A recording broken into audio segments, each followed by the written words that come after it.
Welcome two triple profit analytics weekly stock market view dated 14th June. ഇന്ന് നമ്മൾ cover ചെയ്യുന്നത് 16th June മുതൽ 20th June വരെയുള്ള വീക്കാണ്.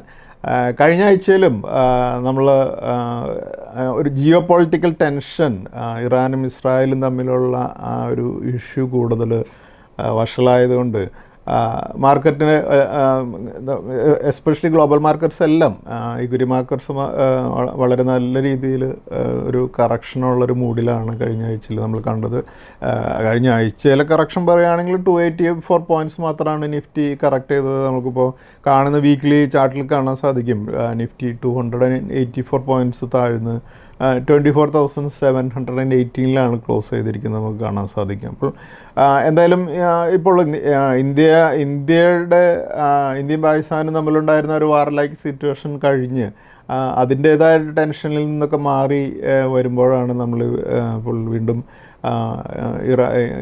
Actually പാലസ്തീനും ഇസ്രായേലും തമ്മിലുള്ള ഇഷ്യൂ ആയിരുന്നെങ്കിൽ ഇപ്പോൾ ഡയറക്റ്റായിട്ട് ഇസ്രായേലും ഇറാനും തമ്മിലുള്ള ഒരു വാർ ലൈക്ക് സിറ്റുവേഷനിലേക്കാണ് കാര്യങ്ങൾ മുന്നോട്ട് പോയിക്കൊണ്ടിരിക്കുന്നത്. എന്തായാലും നെക്സ്റ്റ് വീക്കിൽ ഗ്ലോബൽ മാർക്കറ്റ്സ് എല്ലാം ഒരു വൊളാറ്റൈൽ സിറ്റുവേഷനിലൂടെ തന്നെ കടന്നു പോകും. നമുക്കറിയാം, ഈ ഇറാൻ ഒരു മേജറായിട്ടുള്ള ക്രൂഡ് ഓയിലിൻ്റെ പ്രൊഡ്യൂസർ ആയതുകൊണ്ട് തന്നെ ക്രൂഡിൻ്റെ പ്രൈസിൽ കഴിഞ്ഞ ആഴ്ചയിൽ ഒരു 14% സ്പൈക്ക് വന്നിട്ടുണ്ട്. അതുപോലെ തന്നെ ഗോൾഡിൻ്റെ പ്രൈസിലും ഇതുപോലെ തന്നെ ജിയോ പൊളിറ്റിക്കൽ ടെൻഷൻ വരുമ്പോൾ നോർമലി ഒരു റിസ്ക് ഫ്രീ ആയിട്ടുള്ള അസറ്റ് എന്നുള്ള സേഫ് ഹെവൻ അസറ്റ് എന്നുള്ള രീതിയിൽ ഗോൾഡിൻ്റെയും പ്രൈസ് കൂടാറുണ്ട്. അപ്പോൾ അതുകൊണ്ട് ഗോൾഡും ക്രൂഡ് ഓയിലും കഴിഞ്ഞ ആഴ്ചയിൽ ഒരു സ്പൈക്ക് നമ്മൾ കാണുകയുണ്ടായി. എന്തായാലും ഇക്വിറ്റി മാർക്കറ്റ്സ് നെക്സ്റ്റ് വീക്കിലും ഒരു ഇതുപോലെയുള്ളൊരു വൊളാറ്റൈൽ സിറ്റുവേഷൻ തന്നെ കണ്ടിന്യൂ ചെയ്യുമെന്ന് നമ്മൾ കരുതണം. പക്ഷെ നമ്മൾ ഇക്വിറ്റി മാർക്കറ്റിലെ നമ്മുടെ പോലെയുള്ള ഇൻവെസ്റ്റേഴ്സ് എന്നുള്ള ആ കാറ്റഗറിയിലുള്ളവർ ഇതുപോലെ ഇങ്ങനെയുള്ള ഓരോ ടെൻഷൻസ് വരുമ്പോഴും നമ്മൾ ഫോളോ ചെയ്യേണ്ട ഒരു സ്ട്രാറ്റജി എന്ന് പറഞ്ഞാൽ ഇങ്ങനെയുള്ള ഇഷ്യൂസിന് കൂടുതൽ ഇമ്പോർട്ടൻസ് കൊടുക്കാതെ നമ്മൾ ബേസിക്കലി നമ്മൾ ചെയ്തിട്ടുള്ള കാര്യം എന്താണ് എന്ന് നോക്കിക്കഴിഞ്ഞാൽ ഇന്ത്യയിൽ അതുപോലെ തന്നെ എക്സ്പോർട്സ് ബിസിനസ് ഉണ്ടായിരിക്കും. അങ്ങനെയുള്ള കമ്പനികളാണ് നമ്മൾ ബേസിക്കലി സെലക്ട് ചെയ്ത് ഇൻവെസ്റ്റ് ചെയ്തിട്ടുള്ളതല്ലേ. അപ്പോൾ ആ കമ്പനികളെ സംബന്ധിച്ചിടത്തോളം നോർമലി ഇതുപോലെ ഇറാനും ഇസ്രായേലും തമ്മിലുള്ളൊരു ഇഷ്യൂ വല്ലാതെ രീതിയിലൊന്നും ഇമ്പാക്റ്റ് വരാൻ പോകുന്നില്ല. ഓഫ് കോഴ്സ് നമ്മൾ ക്രൂഡ് ഓയിലിൻ്റെ പ്രൈസ് കൂടുമ്പോഴുണ്ടാകുന്ന ആ ഒരു ഇമ്പാക്റ്റ് എന്തായാലും കോസ്റ്റ് ഓഫ് പല ഐറ്റംസിൻ്റെയും കോസ്റ്റിൽ വരുന്ന ആ ഒരു ഇൻക്രീസിൻ്റെ ഒരു ഇമ്പാക്റ്റ് കുറച്ച് ഷോർട്ട് ടൈമിൽ ഉണ്ടാകുന്നുണ്ടെങ്കിലും മറ്റ് രീതിയിലൊന്നും ഈ കമ്പനികളൊന്നും ബാധിക്കുന്നില്ല എന്നുള്ളത് കൊണ്ട് തന്നെ നമ്മൾ ചെയ്യേണ്ട ഒരു സ്ട്രാറ്റജി ബേസിക്കലി ഞാൻ ഫോളോ ചെയ്ത് കഴിഞ്ഞ 10-30 വർഷമായിട്ടും ഫോളോ ചെയ്തൊരു സ്ട്രാറ്റജി ഇതുപോലെയുള്ളൊരു നെഗറ്റീവ് ഇമ്പാക്റ്റ് ഉണ്ടായിക്കഴിഞ്ഞാൽ നമ്മൾ വളരെ പേഷ്യൻസോടുകൂടി സൈലൻ്റായിട്ട് നമ്മുടെ ഹോൾഡിങ്സ് ഹോൾഡ് ചെയ്യുക എന്നുള്ളൊരു സ്ട്രാറ്റജിയും ഇമ്മീഡിയറ്റായിട്ട് അതിനെ അഗൻസ്റ്റ് ഒരു റിയാക്ട് ചെയ്യാതിരിക്കുക എന്നുള്ളൊരു സ്ട്രാറ്റജിയാണ് നമ്മൾ ഫോളോ ചെയ്യാറുള്ളത്. അത് നമ്മളൊരു എന്തായാലും ഒരു ലോങ് ടൈമിൽ നമ്മൾ സക്സസ്ഫുള്ളായിട്ട് ഫോളോ ചെയ്യുന്നൊരു സ്ട്രാറ്റജി തന്നെയാണ്. അത് തന്നെയാണ് ഇമ്മീഡിയറ്റായിട്ട് ഇതുപോലെയുള്ള ഇതിൻ്റെ എത്ര ഇമ്പാക്റ്റ് ഉണ്ടാകുമെന്ന് നമുക്ക് അസസ് ചെയ്യാൻ പറ്റാത്ത രീതിയിലുള്ളൊരു കാര്യമായിരിക്കാം. എങ്കിലും നമ്മൾ അങ്ങനെയുള്ള സമയത്ത് നമ്മൾ വല്ലാതെ അതിന് ഒരു റിയാക്ഷൻ, പാനിക്കായിട്ടുള്ള റിയാക്ഷന് പകരം നമ്മൾ സൈലൻ്റായിട്ട് എന്താണ് വരുന്നത്, എങ്ങനെയാണത് അൺഫോൾഡ് ചെയ്യുന്നത് എന്നുള്ളത് കണ്ടതിന് ശേഷം അതിന് റിയാക്ഷൻ എന്താണ് നമ്മൾ ചെയ്യേണ്ടതെന്നൊരു പ്ലാനിങ് നമ്മൾ സ്ട്രാറ്റജി ഉണ്ടാക്കുകയാണ് നല്ലത്. നമ്മളെ സംബന്ധിച്ചിടത്തോളം ഇന്ത്യ എന്നുള്ളൊരു രാജ്യം അടുത്ത നമുക്കറിയാം 2047 ഒരു വികസിത രാഷ്ട്രമാകും എന്നുള്ള രീതിയിലുള്ള പ്ലാനിങ്ങോടുകൂടി കുറേയധികം കാര്യങ്ങൾ നമ്മൾ ചെയ്തുകൊണ്ടിരിക്കുകയാണ്. അതിൻ്റെ എല്ലാം ഇമ്പാക്റ്റ് നമുക്ക് നമ്മുടെ എക്കണോമിയിൽ കാണാൻ സാധിക്കുന്നുണ്ട്. ഗ്ലോബൽ ലെവലിൽ തന്നെ ഇന്ത്യയുടെ പ്രോഡക്ട്സിന് അതുപോലെ ഡിമാൻഡ് കൂടി വരുന്നുണ്ട്. അതുപോലെ ഇപ്പോൾ ഏറ്റവും കൂടുതൽ ഡെവലപ്പ് ചെയ്തുകൊണ്ടിരിക്കുന്ന ഏരിയയായ എഐയിലൊക്കെ ഇന്ത്യ വലിയൊരു മുന്നേറ്റമാണ് കുറിച്ചുകൊണ്ടിരിക്കുന്നത്. അപ്പോൾ അതെല്ലാം നമുക്ക് അതിൽ നിന്നെല്ലാം നമുക്ക് കിട്ടുന്നൊരു കോൺഫിഡൻസ് നമ്മൾ വരും ദിവസങ്ങളിലൊക്കെ നമ്മുടെ ഇക്കണോമി നല്ല രീതിയിൽ പെർഫോം ചെയ്യുകയും നമ്മുടെ കമ്പനീസ് അതുപോലെ പ്രോഫിറ്റ്സ് ഒക്കെ ഉണ്ടാക്കുമെന്നുള്ളതാണ്. അപ്പോൾ നമ്മൾ ബേസിക്കലി നമ്മൾ നോക്കുകയാണെങ്കിൽ ഇന്ത്യ നല്ല രീതിയിൽ ചെയ്യുമ്പോൾ നമ്മൾ എസ്പെഷ്യലി മലയാളീസ്, കേരളം എന്ന് പറഞ്ഞാൽ ചെറിയൊരു സ്റ്റേറ്റാണ്. അപ്പോൾ ഇന്ത്യയിലെ കമ്പനികളുടെ ബെനിഫിറ്റ്സ് ലഭിക്കണമെന്നുണ്ടെങ്കിൽ നമ്മളൊരു പ്രൊഫഷണലോ അല്ലെങ്കിൽ ഇവിടെ ലോക്കലായിട്ടുള്ളൊരു ബിസിനസ്സുകാരനോ അല്ലെങ്കിൽ ഒരു NRI ആണോ എന്നുണ്ടെങ്കിലും നമുക്കതിൻ്റെ ഒരു ബെനിഫിറ്റ് ലഭിക്കണമെന്നുണ്ടെങ്കിൽ ഇന്ത്യയിലെ ഏറ്റവും നല്ല കമ്പനികളിൽ കുറേ അതിലൊക്കെ ഇൻവെസ്റ്റ്മെൻറ്റ് ചെയ്യുക എന്നുള്ളതാണ് നമ്മൾ ചെയ്യേണ്ടത്. അപ്പോൾ അത് നമ്മൾ പ്ലാൻ ചെയ്യുക, അതിനനുസരിച്ച് നമ്മൾ ഇൻവെസ്റ്റ് ചെയ്യുകയും ആ ഇൻവെസ്റ്റ്മെൻറ്റിലൂടെ ഒരു വെൽത്ത് ക്രിയേറ്റ് ചെയ്യാനുള്ള ഒരു പ്ലാൻ, ഒരു പക്ഷേ ഇനീഷ്യലി നമുക്കൊരു ഡ്രീമായിട്ട് തന്നെ നമ്മൾ കാണണം.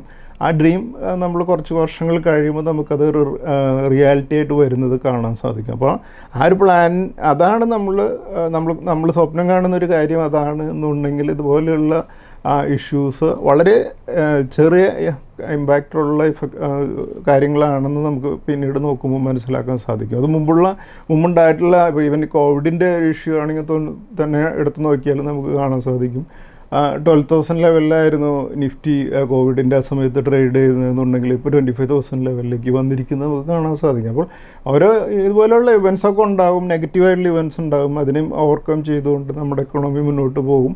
അവിടെ നമ്മുടെ മാർക്കറ്റും പെർഫോം ചെയ്യും. അവിടെ നമ്മൾ ഇൻവെസ്റ്റ്മെൻറ്റ്സ് ഹോൾഡ് ചെയ്യുക, അതുപോലെ തന്നെ നമ്മൾ പെർഫോമൻസ് നമുക്ക് അതിൻ്റെ ബെനിഫിറ്റ് ലഭിക്കണമെങ്കിൽ നമ്മളിവിടെ വല്ലാതെ പാനിക്കായി നമ്മൾ എക്സിറ്റ് ചെയ്യാതിരിക്കുക എന്നുള്ള സ്ട്രാറ്റജി ഫോളോ ചെയ്യണം. ആ സ്ട്രാറ്റജി ഇതുപോലെ തന്നെ നമുക്ക് ഈ ഒരു ഇസ്രായേൽ ഇഷ്യൂ ഡെവലപ്പ് ചെയ്യുമ്പോഴും നമ്മൾ ഫോളോ ചെയ്യുക. അതും ഞാൻ പ്രതീക്ഷിക്കുന്നത് വരും ദിവസങ്ങളിൽ ഇതിലൊരു കുറേയധികം വഷളാകാതെ തന്നെ കാര്യങ്ങളൊരു ഡിസ്കഷൻ ടേബിളിലേക്ക് വന്ന് അവിടെ അവസാനിക്കുമെന്ന് തന്നെയാണ് ഞാൻ പ്രതീക്ഷിക്കുന്നത്. അതുപോലെ നമ്മൾ നോക്കുമ്പോൾ സെൻസെക്സ് കഴിഞ്ഞ വീക്കിൽ വീണ്ടും ഒരു 1070 പോയിൻറ്റ്സ് കൂടെ താഴ്ന്ന് 81,118 വന്ന് ക്ലോസ് ചെയ്തിരിക്കുന്നത് നമുക്ക് ഈ ചാർട്ടിൽ നിന്ന് കാണാൻ സാധിക്കും. അതുപോലെ നമുക്ക് കാണാം സെൻസെക്സ് 71,425 വരെയാണ് കഴിഞ്ഞ ദിവസങ്ങളിലുണ്ടായ ഒരു ഹെവി സെൽ ഓഫിൽ കറക്റ്റ് ചെയ്തത്. അവിടെ നിന്ന് ഓൾമോസ്റ്റ് ഇപ്പോൾ ഒരു 10,000 പോയിൻറ്റ്സോളം സെൻസെക്സ് മുകളിലേക്ക് വന്നാണ് ട്രേഡ് ചെയ്തുകൊണ്ടിരിക്കുന്നത് നമുക്ക് കാണാൻ സാധിക്കും. അവിടെ ഒരു കൺസോളിഡേഷനിലൂടെയാണ് ഇപ്പോൾ കടന്നു പോകുന്നത്. ആ കൺസോളിഡേഷന് ശേഷം വീണ്ടും ഈ ട്രെൻഡിലേക്ക് തന്നെ സെൻസെക്സ് വരുമെന്ന് നമുക്ക് ഈ ചാർട്ടിൽ നിന്ന് നമുക്ക് മനസ്സിലാക്കാൻ സാധിക്കും. അതുപോലെ നമുക്ക് ഇപ്പോൾ കാണുന്ന നിഫ്റ്റിയുടെ മിഡ് ക്യാപ്പ് 100 ഇൻഡെക്സ് ആണ്. മിഡ് ക്യാപ്പ് 100 ഇൻഡെക്സ് കഴിഞ്ഞ വീക്കിൽ 782 പോയിൻറ്റ്സ് കൂടെ താഴ്ന്ന് 58,227 ക്ലോസ് ചെയ്തിരിക്കുന്നത് നമുക്ക് കാണാം. ഇപ്പോൾ കാണുന്നത് സ്മോൾ ക്യാപ്പ് ഇൻഡെക്സ് ആണ്. സ്മോൾ ക്യാപ്പ് ഇൻഡെക്സ് കഴിഞ്ഞ വീക്കിൽ 207 പോയിൻറ്റ്സ് താഴ്ന്ന് 18,374 വന്ന് ക്ലോസ് ചെയ്തിരിക്കുന്നത് നമുക്ക് കാണാൻ സാധിക്കും. അതുപോലെ കഴിഞ്ഞ വീക്കിൽ വന്ന വളരെ ഇമ്പോർട്ടൻ്റ് ആയിട്ടുള്ള ഒരു ഡാറ്റയാണ് ഇന്ത്യയുടെ റീറ്റെയിൽ ഇൻഫ്ലേഷൻ. ഇത് 2.82% മെയ് മന്തിലേക്ക് വന്നിട്ടുള്ളത്. അത് ഏപ്രിൽ മന്തിൽ നമുക്കറിയാം 3.16 ആയിരുന്നു. അതൊരു 2.82% റീറ്റെയിൽ ഇൻഫ്ലേഷൻ എന്ന് പറഞ്ഞിട്ടുണ്ടെങ്കിൽ നമുക്ക് ഒരു 6 ഇയേഴ്സിൻ്റെ ഏറ്റവും ലോ ആയിട്ടുള്ളൊരു ഇൻഫ്ലേഷനാണ്. അതുപോലെ തന്നെ ഒരു ഡെവലപ്ഡ് കൺട്രീസിൻ്റെ ഒരു ഇൻഫ്ലേഷൻ ലെവലിലേക്ക് ഇന്ത്യയുടെ ഇൻഫ്ലേഷൻ വന്നിരിക്കുന്നു എന്നുള്ളത് വരും ദിവസങ്ങളിൽ നമ്മുടെ ഇക്കണോമിക്ക് വളരെ ഫേവറബിൾ ആയിട്ടുള്ളൊരു കാര്യമാണ്. ഈവൻ നെക്സ്റ്റ് RBIയുടെ പോളിസി റിവ്യൂവിൽ വീണ്ടും ഇൻട്രസ്റ്റ് റേറ്റ് കട്ട് ചെയ്യാനുള്ള ഒരു റീസൺ കൂടി ആകാനായിട്ടുള്ള ഒരു പോസിബിലിറ്റി ഈ ഈ റീറ്റെയിൽ ഇൻഫ്ലേഷൻ 2.82%ലേക്ക് വന്നിട്ടുള്ളത് വരാനുള്ളൊരു പോസിബിലിറ്റിയാണ് ഞാൻ കാണുന്നത്. എന്തായാലും ഈ ഒരു ജിയോ പൊളിറ്റിക്കൽ ടെൻഷൻ മാറ്റി നിർത്തിയാൽ ഇന്ത്യൻ സ്റ്റോക്ക് മാർക്കറ്റിനെ സംബന്ധിച്ചിടത്തോളം വളരെ പോസിറ്റീവായിട്ടുള്ളൊരു ഒരു സിറ്റുവേഷനിലാണ്. അതുകൊണ്ട് ഈ ജിയോ പൊളിറ്റിക്കൽ ടെൻഷൻ ഒന്ന് താഴേക്ക് വരുന്നതോടുകൂടി നമുക്ക് വരുന്ന ദിവസങ്ങളിൽ നമ്മുടെ മാർക്കറ്റിൻ്റെ പെർഫോമൻസ് തിരിച്ചു വരുമെന്നുള്ളൊരു പ്രതീക്ഷയാണ് നമ്മൾ കീപ്പ് ചെയ്യേണ്ടത്. പ്രത്യേകിച്ചും ഈ ജിയോ പൊളിറ്റിക്കൽ ടെൻഷനിൽ ഇപ്പോൾ വളരെ ആക്റ്റീവായിട്ട് യുഎസും മറ്റുള്ള കൺട്രീസും എല്ലാം ഒരു ഇതിനെ കാര്യമായിട്ടുള്ളൊരു മധ്യസ്ഥ നിൽക്കുന്നതുകൊണ്ട് തന്നെ വരും ദിവസങ്ങളിൽ നമുക്ക് ഒരു ലിമിറ്റഡ് ആയിട്ടുള്ളൊരു രീതിയിലുള്ളൊരു വാറോടുകൂടി ഇത് അവസാനിക്കുമെന്ന് തന്നെ നമുക്ക് പ്രതീക്ഷിക്കാം. അതുപോലെ ഞാൻ കഴിഞ്ഞ വീക്കിൽ ഞാൻ നോട്ട് ചെയ്ത വളരെ ഇമ്പോർട്ടൻ്റ് ആയിട്ടുള്ള ഒരു സെൻട്രൽ ഗവൺമെൻറ് ഓണർഷിപ്പിലുള്ള shipping corporation India shipping corporation of India SCI എന്നുള്ള ട്രേഡിംഗ് സിമ്പിളുള്ള സ്റ്റോക്ക് കഴിഞ്ഞ വീക്കിൽ ഒരു 10% ഫ്രൈഡേയിൽ ഉയർന്ന് 227 വന്ന് ക്ലോസ് ചെയ്തിരിക്കുന്നത്. നമ്മളിപ്പോൾ കാണുന്നത് SCIയുടെ ചാർട്ടാണ്. അപ്പോൾ നമുക്ക് കാണാം ഈ സ്റ്റോക്ക് ഒരു 384 ലെവലിലൊക്കെ മുകളിൽ ട്രേഡ് ചെയ്തിരുന്ന സ്റ്റോക്ക് കഴിഞ്ഞ ദിവസങ്ങളിൽ ആ ഒരു കറക്ഷനിൽ 140 ലെവലിലേക്കൊക്കെ കറക്റ്റ് ചെയ്തതിന് ശേഷം അവിടെ നിന്നുള്ളൊരു അപ്വേർഡ് ട്രെൻഡിലാണ് ഇപ്പോൾ ട്രേഡ് ചെയ്തുകൊണ്ടിരിക്കുന്നത്. അപ്പോൾ നമുക്ക് അറിയാം കുറേയധികം പബ്ലിക് സെക്ടർ കമ്പനീസ് വളരെ നല്ല രീതിയിൽ പെർഫോം ചെയ്യുന്നൊരു സമയമാണല്ലേ.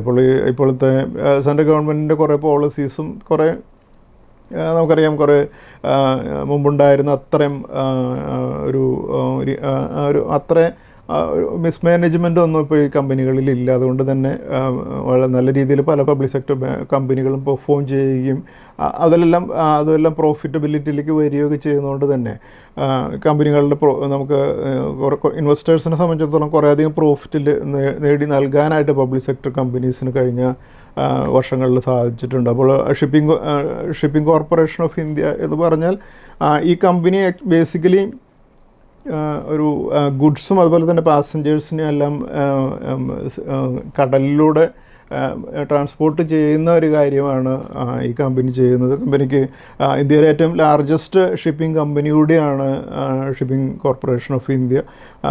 ഈ കമ്പനി ബേസിക്കലി കുറേയധികം ബൾക്ക് കാരിയേഴ്സും ക്രൂഡ് ഓയിൽ ടാങ്കേഴ്സും പ്രോഡക്റ്റ് ടാങ്കേഴ്സും അതുപോലെ കണ്ടെയ്നർ വെസൽസും പാസഞ്ചർ കാർഗോ വെസൽസും LPG കാരിയേഴ്സും അതുപോലെ കുറേയധികം ഇതുപോലെയുള്ള വെസൽസ് ഹാൻഡിൽ ചെയ്യുക എന്നുള്ളതാണ് കമ്പനിയുടെ ബിസിനസ്. ഇന്ത്യയിലെ ഏറ്റവും വലിയ ഒരു ഷിപ്പിംഗ് കമ്പനി തന്നെയാണ് SCI എന്ന് പറയുന്നത്. ഇന്ത്യയുടെ ഒരു ഗവൺമെൻറ് ഓഫ് ഇന്ത്യ ഓൺ ചെയ്യുന്ന ഒരു നവരത്ന കമ്പനി കൂടിയാണ് ഷിപ്പിംഗ് കോർപ്പറേഷൻ ഓഫ് ഇന്ത്യ. കമ്പനിക്ക് ടോട്ടൽ നോക്കുകയാണെങ്കിൽ 59 വെസൽസാണ് ഉള്ളത്. അതിൽ 32 ടാങ്കേഴ്സും 15 ബൾക്ക് കാരിയേഴ്സും 2 ലൈനേഴ്സും ആണ് ബേസിക്കലി കമ്പനിക്ക് ഉള്ളത്. അപ്പോൾ നമ്മൾ ജോഗ്രാഫിക്കൽ ഷെയർ നോക്കുകയാണെങ്കിൽ ഇന്ത്യയിൽ നിന്നൊരു 77%, സിംഗപ്പൂരിൽ നിന്നൊരു 9%, അതുപോലെ അതർ കൺട്രീസിൽ നിന്നൊരു 14%ഓളമാണ് കമ്പനിയുടെ ഒരു ഇൻകത്തിൻ്റെ ഒരു ഷെയർ നോക്കുകയാണെങ്കിൽ നമുക്ക് കാണാൻ സാധിക്കുന്നത്. അതുപോലെ മറ്റൊരു ഇതിൽ നോക്കുകയാണെങ്കിൽ കമ്പനിയുടെ ഏറ്റവും കൂടുതൽ റവന്യൂ ഷെയർ ലഭിക്കുന്നത് ഇന്ത്യൻ ഓയിൽ കോർപ്പറേഷനിൽ നിന്ന് 13%, അതുപോലെ ഹിന്ദുസ്ഥാൻ പെട്രോളിയം കോർപ്പറേഷനിൽ നിന്ന് 9%ആണ് കമ്പനിയുടെ ഇൻകം വരുന്നത്. അത് എന്തായാലും നമുക്ക് കമ്പനിയുടെ ഒരു ക്ലയൻറ്റലിനെ എടുത്ത് നോക്കുക തന്നെ ആണെങ്കിൽ തന്നെ നമുക്ക് കാണാൻ സാധിക്കും ഇന്ത്യയിലെ ഏറ്റവും മേജറായിട്ടുള്ള കമ്പനികൾ, അതായത് IOC, BPCL, HPCL, MRPL, CPCL, ONGC, Reliance, Nayara energy, Cairn energy, Shell, BP, Chevron, കൊച്ചം, മൊറേബനി ഇതുപോലെയുള്ള മേജറായിട്ടുള്ള കമ്പനികളെല്ലാം ഷിപ്പിംഗ് കോർപ്പറേഷൻ ഓഫ് ഇന്ത്യയുടെ ക്ലയൻസ് ആണ്. അതുപോലെ തന്നെ ബൾക്ക് കാരിയർ കസ്റ്റമേഴ്സ് എന്ന് പറയുകയാണെങ്കിൽ SAIL, department of fertilizers, KIOCL, RINL, Arcelor Mittal, Nippon steel, Tata NYK ഇതൊക്കെ അവരുടെ ഒരു ബൾക്ക് കാരിയർ കസ്റ്റമേഴ്സാണ്. എന്തായാലും ഇതിൽ നിന്നെല്ലാം നമുക്ക് മനസ്സിലാക്കാൻ സാധിക്കുന്നത് ഇന്ത്യ ഗ്രോ ചെയ്യുന്നതിനനുസരിച്ച് ഷിപ്പിംഗ് കോർപ്പറേഷൻ ഓഫ് ഇന്ത്യയും വളരെ നല്ല രീതിയിൽ പെർഫോം ചെയ്യാൻ പോസിബിലിറ്റി ഉള്ള ഒരു കമ്പനിയാണ്. അപ്പോൾ ബേസിക്കലി നമ്മൾ നോക്കുകയാണെങ്കിൽ ഇപ്പോൾ ഒരു SCIയുടെ ഒരു ടെക്നിക്കൽ ചാർട്ട് നോക്കുകയാണെങ്കിൽ നമുക്ക് കാണാൻ സാധിക്കും ആ ഒരു കറക്ഷൻ ഫേസിലൂടെ കടന്നു പോയതിന് ശേഷം ഒരു ബുള്ളിഷ് ഫേസിലേക്ക് വരികയാണ് ഷിപ്പിംഗ് കോർപ്പറേഷൻ ഓഫ് ഇന്ത്യ. അപ്പോൾ നമുക്കൊരു ഷിപ്പിംഗ് കോർപ്പറേഷൻ ഓഫ് ഇന്ത്യ എന്നുള്ള ഈ ഒരു നവരത്ന കമ്പനി നമ്മുടെ ഒരു വാച്ച് ലിസ്റ്റ് കീപ്പ് ചെയ്യുകയാണെങ്കിൽ ഒരു പക്ഷേ വളരെ നല്ല രീതിയിൽ വരും ദിവസങ്ങൾ പെർഫോമൻസിലേക്ക് മൂവ് ചെയ്യാവുന്ന ഒരു പബ്ലിക് സെക്ടർ അണ്ടർടേക്കിംഗ് ആണ് SCI എന്നുള്ളതാണ്. അതുപോലെ നമ്മളെല്ലാ വീക്കിലും ഒരു 20% അപ്വേർഡ് മൂവ്മെൻറ്റ് ഉണ്ടാകാവുന്ന ഒരു ഹൈ വാല്യൂഡ് സ്റ്റോക്കുകൾ 3-4 ഹൈ വാല്യൂഡ് സ്റ്റോക്കുകളെ കുറിച്ച് നമ്മൾ സംസാരിക്കാറുണ്ട്. അപ്പോൾ അതിൽ നമ്മൾ ഇന്ന് സംസാരിക്കുന്ന ആദ്യത്തെ ഒരു കമ്പനി നസാര ടെക്നോളജീസ് എന്നുള്ള കമ്പനിയാണ്. ഇതിൽ രാകേഷ് ജുൻജുൻവാല എന്നുള്ള ഈസ് ഇൻവെസ്റ്റർ പ്രൊമോട്ടറായിരുന്നൊരു കമ്പനിയാണ്. അത് ലിസ്റ്റ് ചെയ്തതിന് ശേഷം അദ്ദേഹം മരിച്ചപ്പോൾ ഇപ്പോൾ അദ്ദേഹത്തിൻ്റെ ഭാര്യ രേഖ ജുൻജുൻവാല ആണ് ഇതിൽ ഒരു പ്രധാനപ്പെട്ട ഒരു ഹോൾഡർ ഉള്ളത്.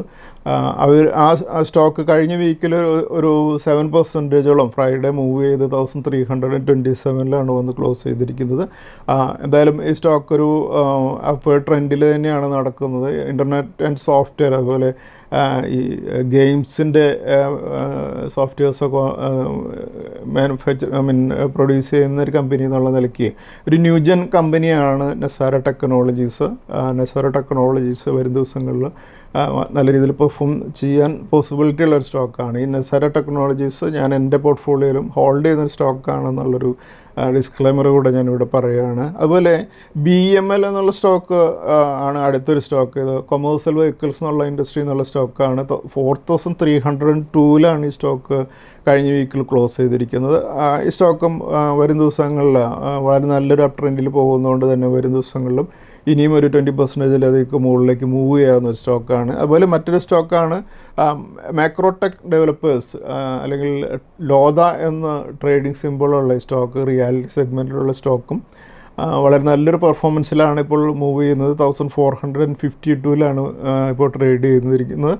നമുക്കറിയാം റിയാലിറ്റി സെക്ടറെല്ലാം വളരെ നല്ല രീതിയിൽ ഇന്ത്യയിൽ റിയാലിറ്റി സ്റ്റോക്കുകൾ പെർഫോം ചെയ്യുന്നുണ്ട്. അപ്പോൾ നമുക്ക് ലോധയും വരും ദിവസങ്ങളിൽ നല്ല രീതിയിൽ പെർഫോം ചെയ്യുമെന്ന് എക്സ്പെക്റ്റ് ചെയ്യാവുന്നൊരു സ്റ്റോക്കാണ്. അതുപോലെ മറ്റൊരു കമ്പനിയാണ് max health care institute limited എന്നുള്ള കമ്പനി. അത് ഇൻഡസ്ട്രി നോക്കുകയാണെങ്കിൽ ഹെൽത്ത് കെയർ ഫെസിലിറ്റീസ് എന്നുള്ള സെഗ്മെൻറ്റിൽ നിന്നുള്ള കമ്പനി കഴിഞ്ഞ വീക്കിലൊരു 2.6% ഉയർന്ന് 2232 ക്ലോസ് ചെയ്തിരിക്കുന്നത്. ഈ സ്റ്റോക്ക് ഒരു 52-week ഹൈ ടെസ്റ്റ് ചെയ്തതിന് ശേഷമാണ് കഴിഞ്ഞ വീക്കിൽ ക്ലോസ് ചെയ്തിരിക്കുന്നത്. മാക്സ് ഹെൽത്ത് കെയർ ഇൻസ്റ്റിറ്റ്യൂട്ടും വരും ദിവസങ്ങളിൽ നല്ല രീതിയിൽ പെർഫോം ചെയ്യാവുന്ന ഒരു കമ്പനിയാണ്. അതുപോലെ ഞങ്ങളുടെ ഡയമണ്ട് പിക്ക് സീരീസ് എന്നുള്ള റെക്കമെൻഡേഷൻസ് അല്ലേ, ഞങ്ങൾ കുറേയധികം വെൽത്ത് ക്രിയേറ്റ് ചെയ്തിട്ടുള്ള സ്റ്റോക്കുകളാണ്. നമുക്ക് ഒരുപക്ഷെ കഴിഞ്ഞൊരു 4-5 മാസമായിട്ട് വലിയ രീതിയിലുള്ള പ്രോഫിറ്റ്സ് ബുക്ക് ചെയ്യാനായിട്ട് മാർക്കറ്റിൻ്റെ ഇപ്പോഴത്തെ ഒരു അപ് ട്രെൻഡ് മൂലം സാധിക്കുന്നില്ല. പക്ഷേ പല സ്റ്റോക്കുകളും ഞങ്ങൾ മുമ്പ് റെക്കമെൻഡ് ചെയ്തിരുന്നത് ഇപ്പോഴും വളരെ ഹ്യൂജ് പ്രോഫിറ്റോടു കൂടിയാണ് ട്രേഡ് ചെയ്തുകൊണ്ടിരിക്കുന്നത്. ഇപ്പോൾ ഒരു എക്സാമ്പിൾ പറയുകയാണെങ്കിൽ ഇപ്പോൾ നമ്മൾ കാണുന്നത് സെൻ ടെക്നോളജീസ് എന്നുള്ളൊരു കമ്പനിയാണ്. ഈ കമ്പനി എയ്റോസ്പേസ് ആൻഡ് ടെക്നോളജി എന്നുള്ള ഒരു സെഗ്മെൻറ്റിൽ നിന്നുള്ളൊരു കമ്പനിയാണ് സെൻ ടെക്നോളജീസ്. ഈ കമ്പനിയെ നമ്മൾ ഈ ഡിഫൻസിൻ്റെ സെക്ടറിനൊക്കെ എല്ലാവരും ഐഡൻറ്റിഫൈ ചെയ്യുകയും ഇതുപോലെയുള്ള ഇപ്പോഴത്തെ ഒരു ഡിമാൻഡൊക്കെ വരുന്നതിന് മുമ്പ് തന്നെ നമ്മൾ 185 എന്നുള്ള വളരെ താഴെ ലെവലിൽ നിന്നും ഐഡൻറ്റിഫൈ ചെയ്തിരുന്ന സ്റ്റോക്കാണ്. August 22 നമ്മൾ 185 ബൈ റെക്കമെൻഡ് ചെയ്തിരുന്ന സ്റ്റോക്കാണ്. അതിനുശേഷം ഈ സ്റ്റോക്ക് അവിടെ നിന്നും ഹ്യൂജ് റാലി ആയിട്ടുള്ള 2627 വരെയൊക്കെ മൂവ് ചെയ്യുകയുണ്ടായി. ട്രിപ്പിൾ പ്രോഫിറ്റ് അനലിറ്റിക്സിൻ്റെ ഇൻവെസ്റ്റേഴ്സ് വളരെ വലിയ വെൽത്ത് ക്രിയേറ്റ് ചെയ്ത ഒരു റെക്കമെൻഡേഷനായിരുന്നു ഈ സെൻ ടെക്നോളജീസ് എന്നുള്ള സ്റ്റോക്കിൻ്റേത്. ഇപ്പോഴും ആ സ്റ്റോക്ക് കഴിഞ്ഞ മാർക്കറ്റിൻ്റെ ഒരു കറക്ഷനിൽ കറക്റ്റ് ചെയ്തു എന്നുണ്ടെങ്കിലും വീണ്ടും 1987 വന്ന് ഇപ്പോഴും മോർ ദാൻ 900% പ്രോഫിറ്റ് ബൈ ലെവലായ 185 നിന്നും ഇപ്പോഴും മോർ ദാൻ 900% പ്രോഫിറ്റിലാണ് ഈ സ്റ്റോക്ക് ട്രേഡ് ചെയ്തുകൊണ്ടിരിക്കുന്നത്. അതുപോലെ നമ്മൾ കഴിഞ്ഞ 2 ആഴ്ച മുമ്പ് നമുക്ക് ടാർഗറ്റ് അച്ചീവ് ചെയ്തതാണ് ഡയമണ്ട് പിക്ക് 19 NRI എന്നുള്ള റെക്കമെൻഡേഷനും. അപ്പോളോ മൈക്രോ സിസ്റ്റംസ് എന്നുള്ള ഡിഫൻസ് സെക്ടറിൽ നിന്നുള്ള സ്റ്റോക്ക് നമ്മൾ 80 ലെവലിൽ എൻ്റർ ചെയ്തതിന് ശേഷം 160 ആയിരുന്നു നമ്മുടെ ടാർഗറ്റ്. സ്റ്റോക്ക് ഒരു 200 മുകളിലേക്ക് കഴിഞ്ഞ ആഴ്ചകളിൽ മൂവ് ചെയ്തപ്പോൾ മോർ ദാൻ 100% പ്രോഫിറ്റ് നമുക്ക് ബുക്ക് ചെയ്യാനായിട്ട് സാധിച്ച ഒരു റെക്കമെൻഡേഷൻ ആയിരുന്നു അപ്പോളോ മൈക്രോ സിസ്റ്റംസ് എന്നുള്ള സ്റ്റോക്ക്. അതുപോലെ നമ്മുടെ ഏറ്റവും ലേറ്റസ്റ്റ് ഡയമണ്ട് പിക്ക് ആയിട്ടുള്ള ഡയമണ്ട് പിക്ക് 29 ഞങ്ങൾ മെയ് മന്തിന് ലാസ്റ്റ് വീക്കിൽ റിലീസ് ചെയ്തിട്ടുണ്ടായിരുന്നു. ആ സ്റ്റോക്ക് ഇപ്പോൾ ബൈ റെക്കമെൻഡേഷൻ ബൈ ലെവലിന് വളരെ അടുത്ത് തന്നെയാണ് ട്രേഡ് ചെയ്യുന്നത്. അതും നിങ്ങൾക്ക് ഇൻവെസ്റ്റ് ചെയ്യാനായിട്ട് നമ്മളൊരു വളരെ ഇന്ത്യയുടെ ഇപ്പോഴത്തെ പ്രത്യേകിച്ചും ഈ എഐയുടെ ഒക്കെ ഡെവലപ്മെൻറ്റോട് കൂടി വളരെ നല്ല രീതിയിൽ പ്രൈസ് മൂവ് ചെയ്യാവുന്ന ഒരു സ്റ്റോക്കാണ് നമ്മളതിൽ റെക്കമെൻഡ് ചെയ്തിരിക്കുന്നത്. അതുകൊണ്ട് തന്നെ ആ സ്റ്റോക്കും നിങ്ങൾക്ക് കുറച്ച് കൂടുതൽ എമൗണ്ട് ഇൻവെസ്റ്റ് ചെയ്യാൻ 1-2 വർഷം പേഷ്യൻസോടുകൂടി ഇൻവെസ്റ്റ് ചെയ്ത് ഹോൾഡ് ചെയ്യാൻ തയ്യാറുള്ളവർക്ക് സബ്സ്ക്രൈബ് ചെയ്യാവുന്ന ഒരു സ്റ്റോക്കാണ്. ഇനിയും നിങ്ങളത് സബ്സ്ക്രൈബ് ചെയ്തിട്ടില്ല എന്നുണ്ടെങ്കിൽ സബ്സ്ക്രൈബ് ചെയ്ത് ഇൻവെസ്റ്റ് ചെയ്യാവുന്ന ഒരു സ്റ്റോക്കാണ്. അതുപോലെ ഞങ്ങളുടെ ഗോൾഡൻ പിക്ക് സീരീസ് പറഞ്ഞാൽ ഓൾമോസ്റ്റ് ഒരു 50%-ലധികമൊക്കെ പ്രോഫിറ്റ് നേടാവുന്ന രീതിയിലുള്ള റെക്കമെൻഡേഷൻസിനെ ഞങ്ങൾ ക്ലാസിഫൈ ചെയ്തിട്ടുള്ളൊരു ഒരു സീരീസാണ് ഗോൾഡൻ പിക്ക് സീരീസ് എന്നുള്ളത്. ഞങ്ങളുടെ ഗോൾഡൻ പിക്ക് സീരീസിൽ ആദ്യത്തെ റെക്കമെൻഡേഷൻ ആയിരുന്ന ഹിമാദ്രി സ്പെഷ്യാലിറ്റി കെമിക്കൽസ് എന്നുള്ള HSCL എന്നുള്ള സ്റ്റോക്ക്. അതിൻ്റെ ആ ചാർട്ടാണ് നിങ്ങൾ കാണുന്നത്. അപ്പോൾ നമുക്ക് കാണാൻ സാധിക്കും സ്റ്റോക്ക് ഞങ്ങൾ 130-ൽ റെക്കമെൻഡ് ചെയ്തതിന് ശേഷം ഈ സ്റ്റോക്ക് ഇപ്പോഴും നമുക്ക് കാണാം മോർ ദാൻ 500 മുകളിലൊക്കെ പോയതിന് ശേഷം ഇപ്പോഴും ഒരു 469 ലെവലിലാണ് ട്രേഡ് ചെയ്യുന്നത്. ഈ സ്റ്റോക്കും ഇപ്പോഴും ഒരു 260% പ്രോഫിറ്റോട് കൂടിയാണ് ട്രേഡ് ചെയ്തുകൊണ്ടിരിക്കുന്നത്. അപ്പോൾ ഇതുപോലെ ഗോൾഡൻ പിക്ക് എന്നുള്ള ഞങ്ങളുടെ ഏറ്റവും ലേറ്റസ്റ്റ് പിക്ക് ഞങ്ങൾ ജൂൺ മന്തിൽ ഞങ്ങളുടെ ഈ സീരീസിലുള്ള ഗോൾഡൻ പിക്ക് 11 ഞങ്ങൾ റിലീസ് ചെയ്യുന്നുണ്ട്. അതിൻ്റെ പ്രീ ബുക്കിംഗ് ആണ് ഇപ്പോൾ നടക്കുന്നത്. അത് നിങ്ങൾക്ക് സബ്സ്ക്രൈബ് ചെയ്യണമെങ്കിൽ ഞങ്ങളുടെ വാട്സപ്പ് നമ്പറിൽ കോൺടാക്റ്റ് ചെയ്ത് നിങ്ങൾക്ക് പ്രീ ബുക്ക് ചെയ്യാവുന്നതാണ്. അതുപോലെ ഞങ്ങളുടെ ട്രിപ്പിൾ സ്വിംഗ് ഡെലിവറി റെക്കമെൻഡേഷൻസ് എന്നുള്ള ഒരു 15%-ലധികം പ്രോഫിറ്റ് നേടാവുന്ന രീതിയിലുള്ള റെക്കമെൻഡേഷൻസ് എല്ലാ വീക്കിലും ഞങ്ങൾ റെക്കമെൻഡേഷൻ നൽകുന്ന ഒരു പാക്കേജാണ്. അതൊരു ആനുവൽ പാക്കായിട്ടാണ് നമ്മൾ ക്ലയൻസിന് നൽകാറുള്ളത്. അപ്പോൾ എല്ലാ വീക്കിലും നൽകുമ്പോൾ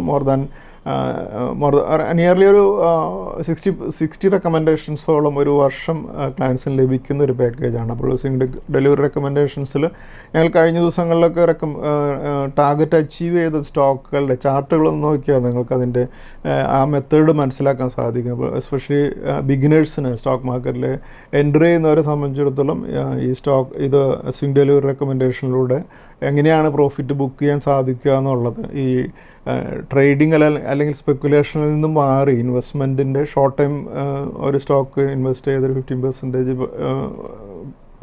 ഒരു ഷോർട്ട് ടൈമിൽ ബുക്ക് ചെയ്തുകൊണ്ട് പല പ്രാവശ്യം അതുപോലെ ബുക്ക് ചെയ്തുകൊണ്ട് നമ്മുടെ വെൽത്ത് ക്രിയേറ്റ് ചെയ്യുന്ന ഒരു മെത്തേഡ് പഠിക്കാനായിട്ട് സ്വിംഗ് ഡെലിവറി റെക്കമെൻഡേഷൻസ് വളരെ ഉപകരിക്കും. അതിൽ ഞങ്ങളുടെ കഴിഞ്ഞ ദിവസത്തിൽ ബുക്ക് ചെയ്ത കുറച്ച് പ്രോഫിറ്റുകളുടെ ചാർട്ടുകൾ നമുക്ക് നോക്കാം. കൃഷാന എന്നുള്ള സ്റ്റോക്ക് ഞങ്ങൾ എൻ്റർ ചെയ്തിരുന്നത് 400-ലായിരുന്നു. അതിനുശേഷം 460-ക്ക് ഞങ്ങൾ പ്രോഫിറ്റ് ബുക്ക് ചെയ്തപ്പോൾ ഒരു 15% പ്രോഫിറ്റാണ് കൃഷാനയിൽ ബുക്ക് ചെയ്തിരുന്നത്. അതുപോലെ ഞങ്ങളുടെ PSP പ്രോജക്ട്സ് ഞങ്ങൾ 635-ൽ എൻ്റർ ചെയ്തതിന് ശേഷം 730-ൽ ഞങ്ങൾ പ്രോഫിറ്റ് ബുക്ക് ചെയ്തപ്പോൾ അവിടെ ഞങ്ങൾക്കൊരു 15% പ്രോഫിറ്റ് ബുക്ക് ചെയ്യാനായിട്ട് സാധിച്ചു. ടാൻല പ്ലാറ്റ്ഫോംസ് എന്നുള്ള സോഫ്റ്റ്വെയർ കമ്പനിയിൽ ഞങ്ങൾ 585-ൽ എൻ്റർ ചെയ്തതിന് ശേഷം 675-ൽ പ്രോഫിറ്റ് ബുക്ക് ചെയ്തപ്പോൾ ഒരു 15% പ്രോഫിറ്റും. അതുപോലെ ഹെറിറ്റേജ് ഫുഡ്സ് ഞങ്ങൾ 410-ൽ എൻ്റർ ചെയ്ത് 475-ൽ പ്രോഫിറ്റ് ബുക്ക് ചെയ്തപ്പോൾ ഒരു 15% പ്രോഫിറ്റും. അതുപോലെ പാരാദീപ് ഫോസ്ഫേറ്റ്സ് ഞങ്ങളൊരു 155-ൽ എൻ്റർ ചെയ്തതിന് ശേഷം 180-ൽ പ്രോഫിറ്റ് ബുക്ക് ചെയ്തപ്പോൾ ഒരു 16% പ്രോഫിറ്റും. അതുപോലെ BDL ഞങ്ങൾ 1635-ൽ എൻ്റർ ചെയ്ത് 2050-ൽ ബുക്ക് ചെയ്തപ്പോൾ 25% പ്രോഫിറ്റും. അതുപോലെ എഞ്ചിനീയേഴ്സ് ഇന്ത്യ 182-ൽ എൻ്റർ ചെയ്ത് 230-ൽ പ്രോഫിറ്റ് ബുക്ക് ചെയ്തപ്പോൾ ഒരു 13% പ്രോഫിറ്റും. അതുപോലെ TD പവർ സിസ്റ്റംസ് 455-ൽ എൻ്റർ ചെയ്ത് 510-ൽ പ്രോഫിറ്റ് ബുക്ക് ചെയ്തപ്പോൾ ഒരു 12% പ്രോഫിറ്റും. അപ്പോളോ പൈപ്സ് ഞങ്ങൾ എൻ്റർ ചെയ്തിരുന്നത് 405-ലായിരുന്നു. അതിനുശേഷം 465-ൽ ഒരു 14% പ്രോഫിറ്റാണ് ബുക്ക് ചെയ്തത്. അതുപോലെ മറ്റൊരു സ്റ്റോക്കായിരുന്നു ആസ്ട്രദിയം ആസ്ട്ര മെഡിസിറ്റി 530-ൽ എൻ്റർ ചെയ്തതിന് ശേഷം 600-ൽ പ്രോഫിറ്റ് ബുക്ക് ചെയ്തപ്പോൾ ഒരു 13% പ്രോഫിറ്റും ബുക്ക് ചെയ്തപ്പോൾ മിതാനി എന്നുള്ള കമ്പനി ഞങ്ങൾ 315-ൽ എൻ്റർ ചെയ്ത് 365-ൽ പ്രോഫിറ്റ് ബുക്ക് ചെയ്തപ്പോൾ ഒരു 15% പ്രോഫിറ്റും. അതുപോലെ NBCC ഞങ്ങൾ 98-ൽ എൻ്റർ ചെയ്ത് 113-ൽ പ്രോഫിറ്റ് ബുക്ക് ചെയ്തപ്പോൾ ഒരു 15% പ്രോഫിറ്റുമാണ് ബുക്ക് ചെയ്തിരുന്നത്. അതുപോലെ ഞങ്ങളുടെ എല്ലാ മാസവും റെക്കമെൻഡേഷൻ നൽകുന്ന വെൽത്ത് ബിൽഡർ റെക്കമെൻഡേഷൻസിൽ ട്രിപ്പിൾ വെൽത്ത് ബിൽഡർ റെക്കമെൻഡേഷനിൽ ഞങ്ങൾ പാരസ് ഡിഫൻസ് എന്നുള്ള സ്റ്റോക്ക് 765-ൽ എൻ്റർ ചെയ്ത് 1225-ൽ പ്രോഫിറ്റ് ബുക്ക് ചെയ്തപ്പോൾ ഒരു 60% പ്രോഫിറ്റുമാണ് ബുക്ക് ചെയ്തിരുന്നത്. ഇതുപോലെയാണ് ഞങ്ങളുടെ സ്വിംഗ് ഡെലിവറിയും അതുപോലെ വെൽത്ത് ബിൽഡർ എന്നുള്ള റെക്കമെൻഡേഷൻ പാക്കേജുകളിൽ ഞങ്ങൾ പ്രോഫിറ്റ് ബുക്ക് ചെയ്യുന്നത്. അതുപോലെ നമ്മുടെ കഴിഞ്ഞ വീക്കിലെ ഏറ്റവും ബെസ്റ്റ് പെർഫോമിംഗ് സ്റ്റോക്കുകൾ നോക്കുമ്പോൾ ഈ സ്റ്റോക്കുകൾ രത്തൻ എൻ്റർപ്രൈസസ് 26% ഉയർന്നു, മണപ്പുറം ഫിനാൻസ് 19% ഉയർന്നു, വോക്കാർഡ് 16% ഉയർന്നു, കോൺകോഡ് ബയോടെക് 13% ഉയർന്നു, സെഞ്ചുറി ടെക്സ്റ്റൈൽസ് 13% ഉയർന്നു, മുത്തൂറ്റ് ഫിനാൻസ് 13% ഉയർന്നു, ഓയിൽ 13% ഉയർന്നു, റൂട്ട് മൊബൈൽ 12% ഉയർന്നു, ന്യൂലാൻഡ് ലബോറട്ടറീസ് 12% ഉയർന്നു, ജയപ്രകാശ് പവർ 12% ഉയർന്നു, ചോളമണ്ഡലം ഫിനാൻസ് 11% ഉയർന്നു, വലോർ എസ്റ്റേറ്റ് 11% ഉയർന്നു, RHI മഗ്നീഷ്യ 11% ഉയർന്നു, ജൂബിലൻ ഇൻഗ്രേവിയ 11% ഉയർന്നു, കാപ്രി ഗ്ലോബൽ ക്യാപിറ്റൽ 11% ഉയർന്നാണ് ക്ലോസ് ചെയ്തത്. ഈ സ്റ്റോക്കുകളെല്ലാം ഒരു അപ് ട്രെൻഡിലുള്ള സ്റ്റോക്കുകളായതുകൊണ്ട് തന്നെ നമ്മുടെ വാച്ച് ലിസ്റ്റിൽ കീപ്പ് ചെയ്യാം. അതുപോലെ കഴിഞ്ഞ വീക്കിലെ ഫോറിൻ ഇൻസ്റ്റിറ്റ്യൂഷൻസിൻ്റെ ഡാറ്റ നോക്കുമ്പോൾ ഫോറിൻ ഇൻസ്റ്റിറ്റ്യൂഷൻസ് 1246.4 ക്രോർസിൻ്റെ സെല്ലേഴ്സായിരുന്നു. അതേസമയം ഡൊമസ്റ്റിക് ഇൻസ്റ്റിറ്റ്യൂഷൻസ് 18,637.2 ക്രോർസിൻ്റെ ബയേഴ്സും ആയിരുന്നു. നെക്സ്റ്റ് നമുക്ക് നിഫ്റ്റിയുടെ അനാലിസിസിലേക്ക് കടക്കാം. നമ്മളിപ്പോൾ കാണുന്നത് കഴിഞ്ഞ ആഴ്ചയിൽ നിഫ്റ്റിയുടെ ട്രേഡിംഗ് പാറ്റേൺ ആണ്. 6th ജൂണിൽ നിഫ്റ്റി ക്ലോസ് ചെയ്തിരുന്നത് 25,003-ലാണ്. 9th ജൂണിൽ 100 പോയിൻറ്റ്സ് ഉയർന്ന് ക്ലോസ് ചെയ്ത നിഫ്റ്റി 10th ജൂണിൽ 1 പോയിൻറ്റിൻ്റെ മാത്രം ഉയർന്നാണ് ക്ലോസ് ചെയ്തത്. അതിനുശേഷം 11th ജൂണിൽ 37 പോയിൻറ്റ്സ് കൂടെ ഉയർന്ന നിഫ്റ്റി പക്ഷേ 12th ജൂണിൽ 253 പോയിൻറ്റ്സിൻ്റെ കറക്ഷനോട് കൂടിയാണ് ക്ലോസ് ചെയ്തത്. എന്തായാലും ഫ്രൈഡേയിൽ വീണ്ടും 169 പോയിൻറ്റ്സ് കൂടെ താഴ്ന്ന് നിഫ്റ്റി 24,718-ലാണ് കഴിഞ്ഞ വീക്കിൽ ക്ലോസ് ചെയ്തിരിക്കുന്നത്. എന്തായാലും കഴിഞ്ഞ വീക്കിൽ 285 പോയിൻറ്റ്സ് കൂടെ താഴ്ന്നാണ് നിഫ്റ്റി ക്ലോസ് ചെയ്തിരിക്കുന്നത്. അതുപോലെ നമ്മളിപ്പോൾ കാണുന്നത് നിഫ്റ്റിയുടെ മന്ത്ലി ചാർട്ടാണ്. മന്ത്ലി ചാർട്ടിൽ നമുക്ക് കാണാൻ സാധിക്കും ജൂൺ മന്തിൽ ആദ്യമായിട്ട് നിഫ്റ്റി നെഗറ്റീവ് ട്രെൻഡിലേക്ക് വന്നിരിക്കുകയാണ്. ഈ ജിയോ പൊളിറ്റിക്കൽ ടെൻഷൻ മൂലം മാർക്കറ്റിൻ്റെ ഒരു ട്രെൻഡ് ചേഞ്ച് ചെയ്യുന്നതാണ് ഇപ്പോൾ നമ്മൾ കാണുന്നത്. 32 പോയിൻറ്റ്സ് മൈനസ് ആണ് നിഫ്റ്റി ജൂൺ മന്തിൽ ഇപ്പോൾ ട്രേഡ് ചെയ്തുകൊണ്ടിരിക്കുന്നത്. അതുപോലെ നമുക്ക് വീക്കിലി ചാർട്ടിൽ പ്രധാനപ്പെട്ട DMAs മാർക്ക് ചെയ്തിരിക്കുന്നത് നോക്കുമ്പോൾ 200 DMA വരുന്നത് 24,082-ലാണ്. അതിന് മുകളിൽ 50 DMA 24,227-ലും 20 DMA 24,832-ലാണ് വരുന്നത്. അതേസമയം 100 DMA വരുന്നത് 23,640-ആണ്. അപ്പോൾ നമ്മളിപ്പോൾ കാണുന്ന നിഫ്റ്റിയുടെ ഡെയിലി ചാർട്ടാണ്. ഡെയിലി ചാർട്ടിൽ പിവറ്റ് പോയിൻ്റായിട്ട് നിൽക്കുന്നത് 24,804-ആണ്. അതിന് മുകളിൽ റെസിസ്റ്റൻസുകളായിരിക്കുക 25,136, 25,266, 25,554, 25,781, 25,885, 26,446 എന്നീ ലെവൽസ് ആയിരിക്കും. അതുപോലെ 24,804-ന് താഴെ സപ്പോർട്ടുകളായിരിക്കുക 24,600, 24,386, 24,055, 23,637, 23,420, 22,905 എന്നീ ലെവൽസ് ആയിരിക്കും. അതുപോലെ നമ്മൾ നെക്സ്റ്റ് വീക്കിലേക്ക് ഒരു ട്രേഡിംഗ് റേഞ്ച് ഫിക്സ് ചെയ്യുമ്പോൾ അപ്പർ റേഞ്ച് 25,781-ലും ലോവർ റേഞ്ച് 24,055-ലായിരിക്കും. അതുപോലെ പ്രിവറ്റ് പോയിൻ്റായിട്ട് നിൽക്കുക 24,804 ആയിരിക്കും. നെക്സ്റ്റ് നമുക്ക് അടുത്ത ആഴ്ചയിലെ ഇൻവെസ്റ്റ്മെൻറ്റ് സ്ട്രാറ്റജീസിലേക്ക് പോകുമ്പോൾ നമ്മുടെ ഈ ആഴ്ചത്തെ സ്റ്റോക്ക് ഓഫ് ദി വീക്കായിട്ട് നമ്മൾ ഡിസ്കസ് ചെയ്യുന്നത് ഫെഡറൽ ബാങ്ക് ആണ്. ഫെഡറൽ ബാങ്ക് കഴിഞ്ഞ വീക്കിൽ 205 ലെവലിലാണ് ക്ലോസ് ചെയ്തിരിക്കുന്നത്. ഫെഡറൽ ബാങ്ക് ഈ ലെവലിന് മുകളിലേക്ക് മൂവ് ചെയ്താൽ അടുത്ത റെസിസ്റ്റൻസ് 225 ആയിരിക്കും. അതുകൊണ്ട് നമ്മുടെ ഇന്നത്തെ stock of the week federal bank ആണ്. അടുത്ത റെസിസ്റ്റൻസ് 225 ആണ്. അതുപോലെ നമ്മുടെ ഇന്നത്തെ triple technical pick Manappuram finance ആണ്. മണപ്പുറം ഫിനാൻസ് വളരെ നല്ല രീതിയിലുള്ള ഒരു ബ്രേക്കൗട്ടോടുകൂടി മൂവ് ചെയ്തുകൊണ്ടിരിക്കുകയാണ്. ഈ സ്റ്റോക്ക് കഴിഞ്ഞ വീക്കിൽ ക്ലോസ് ചെയ്തിരിക്കുന്നത് 279 ആണ്. ഈ ലെവലിന് മുകളിൽ മണപ്പുറം ഫിനാൻസിൻ്റെ അടുത്തൊരു റെസിസ്റ്റൻസ് 306 ആണ്. അതുകൊണ്ട് നമ്മുടെ ഇന്നത്തെ triple technical pick Manappuram finance ആണ് വിത്ത് അടുത്ത റെസിസ്റ്റൻസ് 306 ആണ്. അതുപോലെ നമ്മുടെ ഇന്നത്തെ സ്റ്റോക്സ് വിത്ത് ടെക്നിക്കൽ ബ്രേക്കൗട്ട് ഏതൊക്കെയാണെന്ന് നോക്കാം. ഈ സ്റ്റോക്കുകൾ RBL bank, Cochin shipyard, KPI green energy, IRCON international, അതുപോലെ LT ഫുഡ്സ് എന്നീ സ്റ്റോക്കുകളാണ്. ഈ സ്റ്റോക്കുകളും നമുക്ക് നെക്സ്റ്റ് വീക്കിൽ നമ്മുടെ വാച്ച് ലിസ്റ്റിൽ കീപ്പ് ചെയ്യാം. Thank you. സെബി നൽകുന്ന രജിസ്ട്രേഷനും നിസം സർട്ടിഫിക്കേഷനും റിസർച്ച് അനലിസ്റ്റിൻ്റെ പ്രകടനത്തിന് ഒരു ഉറപ്പും നൽകുന്നില്ല. സെക്യൂരിറ്റീസ് മാർക്കറ്റുകളിലെ നിക്ഷേപം നഷ്ടസാധ്യതകൾക്ക് വിധേയമാണ്. നിക്ഷേപിക്കുന്നതിന് മുമ്പ് ബന്ധപ്പെട്ട എല്ലാ രേഖകളും ശ്രദ്ധാപൂർവം വായിക്കുക. ഇന്ന് ഉദ്ധരിച്ച സെക്യൂരിറ്റികൾ ഉദാഹരണങ്ങൾ മാത്രമാണ്, റെക്കമെൻഡേഷൻസ് അല്ല.